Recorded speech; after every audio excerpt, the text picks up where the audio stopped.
38-ші сұрақ. Сыныпта ұлдар саны қыздар санынан 300%-ға артық.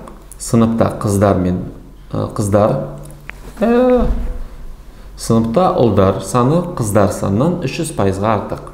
Сыныпта қыздар саны ұлдар санынан неше пайызға кем? Мына жақта бізде ұлдар саны қыздар санынан саналып тұр. Және жазылып тұр, ол 300%-ға артық екені.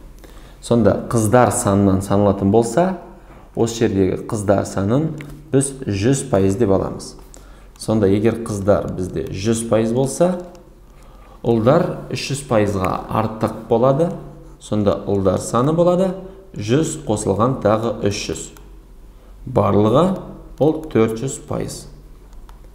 Сонда 400-100-ге қарағанда 300%-ға артық.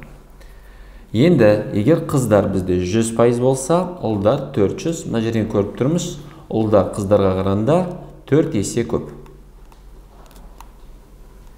Енді, сыныпта қыздар саны ұлдар санынан неше пайызға кем екенін бізден сұрап отыр.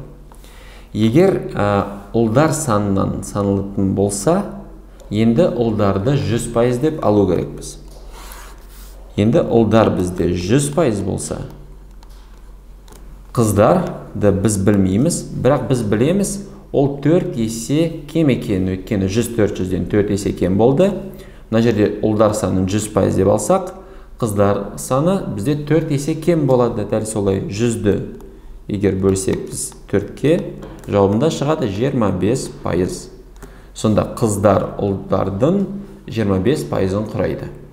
Енді 25-100-ге қарағанда неше пайызға кем екенін табу үшін 100-ден азайтамыз 25-ті. Шығады 75%-ға кем. Сонымен қай жерге біз мұқият қарау керекпіз?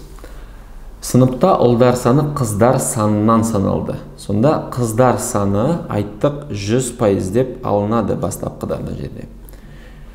Және ұлдардың санын таптық мына жерде ол 400%. Әр қарай бізде сыныпта қыздар саны ұлдар санынан саналғанда, біз ұлдарды 100% деп алдық. Кімнен саналып тұр, соны 100% деп аламыз. Сонда қыздар мына жерде 4 есе кем болғанда 100-ді 4-ке бөлдік, шықты 25%-ға тең.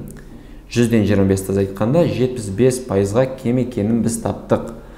Ол қыздар саны ұлдар санынан 75%-ға кем екенін білеміз. Жауаптардың ішінен А жауабы дұрыс.